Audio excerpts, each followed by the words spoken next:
Thanks for being here. I'm John Nahas, Vice President of Business Development at Ava Labs.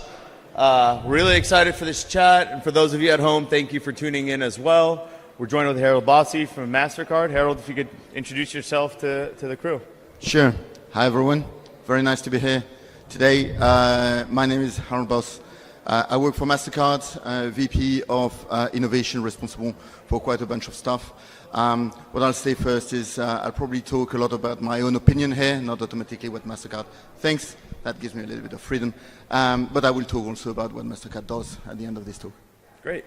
So what we want to discuss today is what it's going to take to get DeFi mass market appeal, right? So the main question that we have is, are we at an inflection point, right? Where are we in this journey that we are all along to change financial markets, to change the way value is transferred, to really utilize and kind of fulfill the mission, right, of crypto and of blockchain. So, Harold, why don't you get started kind of where you see the landscape currently? Well, it's a very vast question, right? But if we all look through the window out there there's a 400 trillion market essentially happening out there, just the economy. Blockchain, digital assets, the whole thing there is about 4 trillion, right? So what we're talking about is we've achieved 1%. That's good. That's fantastic. That's in the time span. That's fantastic. It's definitely not the end, right? It's not the beginning either. It's probably the end of the beginning. It's now time to probably pivot in some places to do some things that are a little bit different from what we've been doing in the past, right? I say we because I've been working in this industry for quite a while now, as well as most of you, I'm sure. So you just said something that I feel is very important, that we're at the end of the beginning, right? So real quick, show of hands, how many people have been in crypto or involved for over 2 years? Over 5 years? 7 years? Great. So, welcome to the end of the beginning. Where do we go from here, right? For some people, I feel like we feel that we've been in this for so long, when in reality, we're just starting to scratch the surface, right? Something that I love to say is, you know maxis exist because we're still so early, right? That we're all kind of fighting over crumbs rather than seeing that 400 trillion pie that Harold just talked about, right? We're still stuck in that smaller mindset of where we were a few years ago and a year ago. And it's growing a lot faster now. So we need to stop looking at the fighting over the crumbs and looking at the little things that we're doing and think bigger, right? So, Harold, where do we go from here? Well, I think you're right. It's about looking at the pie, but not looking at the pie. I trust myself. I trust that it's not about looking at the pie the way it is today. It's about how can we enable the next 200 trillion above and beyond where the pie is today. Right? If we are locked into a situation where we have to compete against incumbents, it's a very red water, very, very difficult place to be, right? Regardless of the value and the performance of each actors. I think it's much better and it's much easier and it's much more profitable to create value on the top of, above and beyond, in spaces that have not been explored yet. What I'm talking about, if I make a parallel, I like to work with parallel. In 2000, and that will show my age, but in the year 2000, there was the dot-com bubble, right? The dot-com bubble didn't replace the high street shops. It didn't replace the hypermarkets and supermarkets. It didn't replace that. It just added a number of trillions, a significant number of trillions above the existing economy. This is what we're talking about here. This is where we're going. This is how we become meaningful in the world tomorrow. What barriers do you think that we have as an industry, and what barriers exist that are stopping us from getting there? Well, every industry has quite a few barriers, but I think at the point we are in right now, being probably a point where we have opened an opportunity. We have a great opportunity. We're 1%. We're becoming relevant, but we're not major. We're not huge, right? What do we have to do? We have to get to mass market. We have to get access to this 7 billion of people. And we'll never get 7 billion of people working on that, although maybe, but we have to get into the billions of people talking and working and acting within blockchain and digital assets. And how do we do that? Well, we definitely, the first and I think the biggest barrier to entry at this point is lower the entry barriers, which is the user experience. Right? My brother-in-law will hate me for that, but he won't understand what we're doing here. He's great, he's very clever, but honestly, he's got no idea and no interest. Unless I can put in front of him a very pragmatic reason for him to engage, and it's as easy as connecting to Facebook, he's not going to do it. He's going to go and use his current services, be it insurances. We were just hearing about insurances a minute ago. He's going to go to his insurance company and just buy that from there. Why? Why not? Because he's got a bad experience, or he's got a better experience with them right now that he knows, and he doesn't have a matching perfect experience, customer experience in our world today. You touched on something that's important, and I'm going to take this opportunity to let everybody know. You mentioned insurance, and insurance is a very big on-ramp for mass market use cases. So today, Lemonade, if any of you are familiar with Lemonade, it's an insurtech platform out of the US and out of Israel, announced a partnership to build on Avalanche a parametric insurance offering for crop farmers around the world, right? So aside from mass market, we're starting to see applications at the base layer reach out to people who are in need, people who before today could not afford insurance, could not get insurance, and not have access to insurance. Blockchain is enabling that by using price feeds, by using data feeds from Chainlink. This is a nice consortium that we've put together.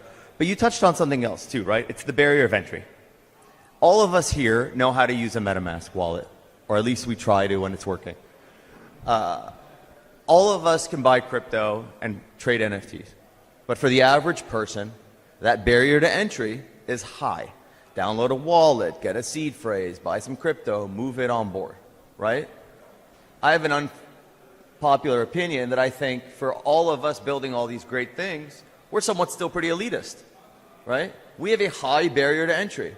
It's a lot of education that needs to happen. There's a lot of things that need to be done. There's still trust that needs to be built, right? People are still speculating and playing games, right? And until we move past the speculation to making things easier, faster, and cheaper than what currently exists, we're not going to get there. So Harold, where do you think the innovation will start? Like, let me rephrase.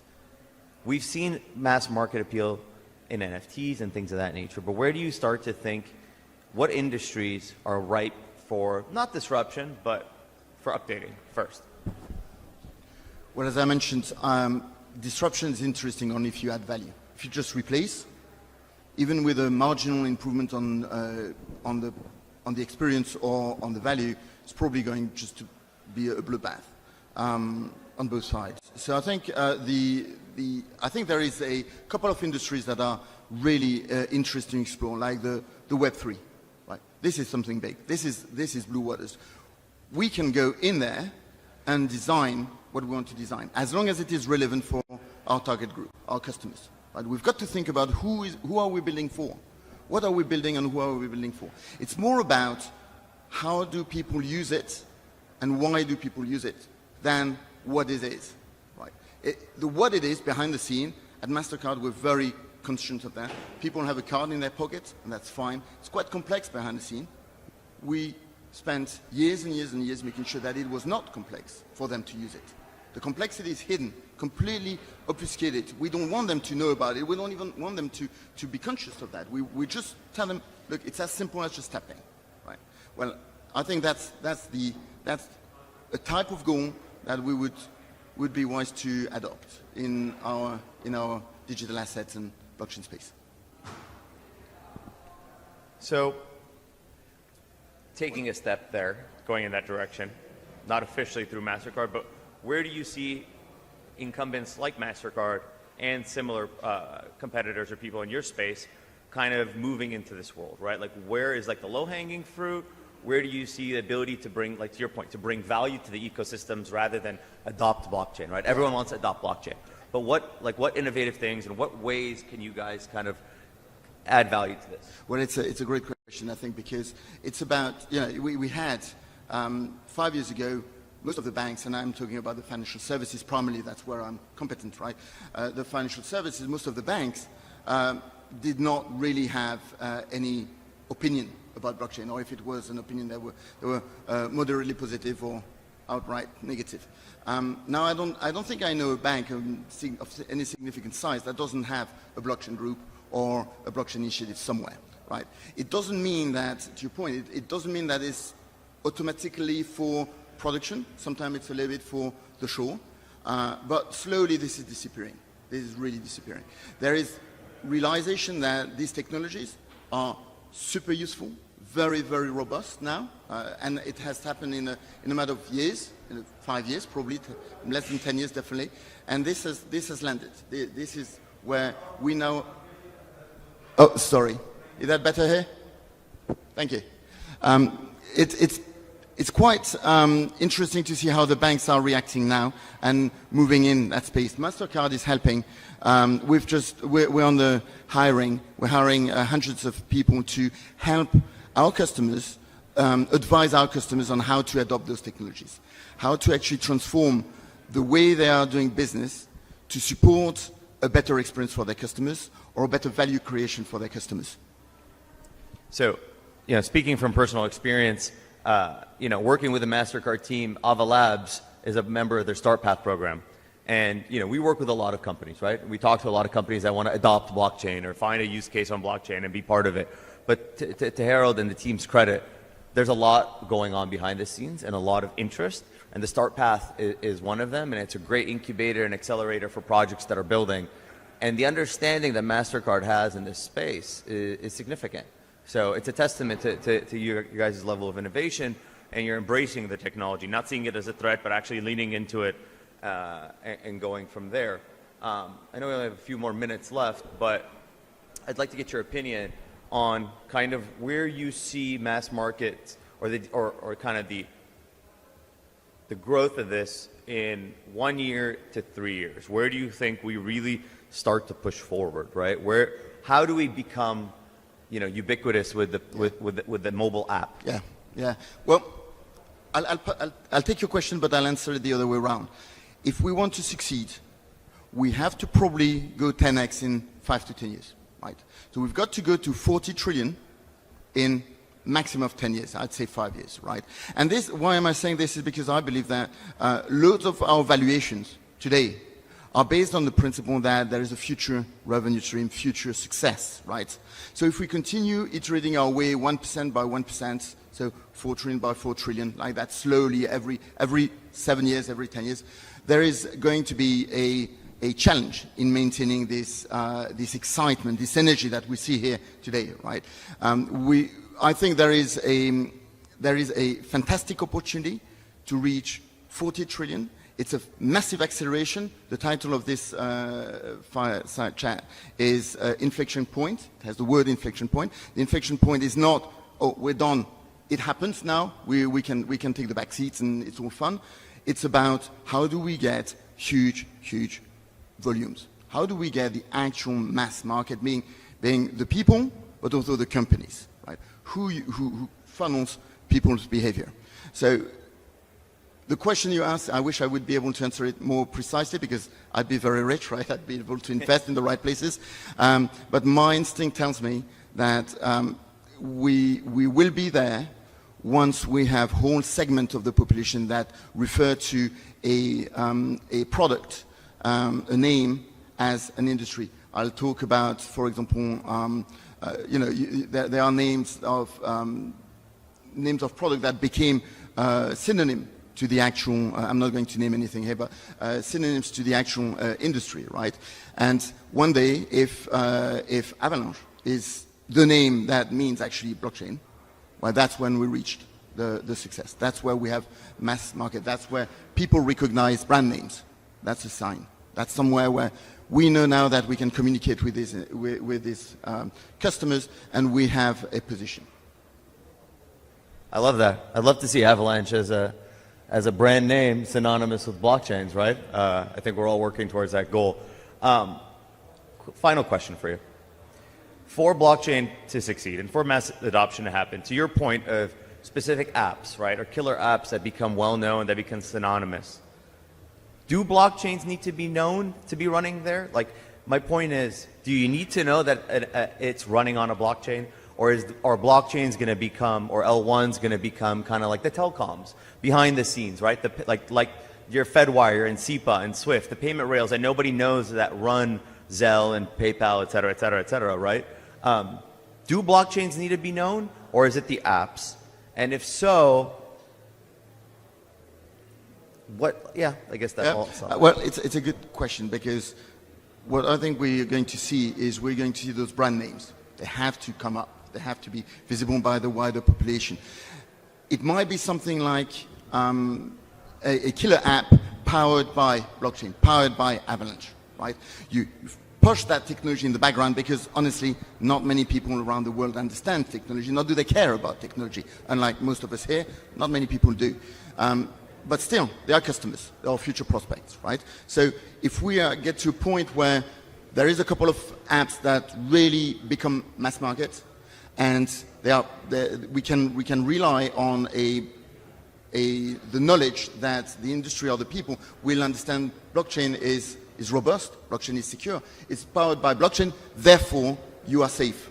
That would be the ideal scenario. That's how you get to 40 trillion, right? If it's powered by blockchain, but my God, look at those Bitcoin stuff and it's happening, it's terrible. My nephew lost a Bitcoin over there. This is not what we want in terms of reputation, in terms of mass market adoption. We need to have something that says the technology is robust, and it is. So why shouldn't we communicate about that? I love that. Blockchain will signify trust, right? Yeah. In the same way people see their banks as synonymous with whatever, they'll start to see trust being synonymous with blockchains, right? And with the technology. I know we're a little bit over. Harold, I want to thank you. I want to thank MasterCard for everything that you're doing and for being such a great partner. I want to thank everyone here in this room, honestly. You're part of this movement as well. You're helping us build and grow. We are growing with you all. Thank you for being here. And I'm going to take a second just to thank the best BD team in the business at Avalab. So kudos to the business development team. We're pushing to try and move this needle forward with all of you and with all of your help. So thank you, Harold. Thank you very much. And thank you, everyone.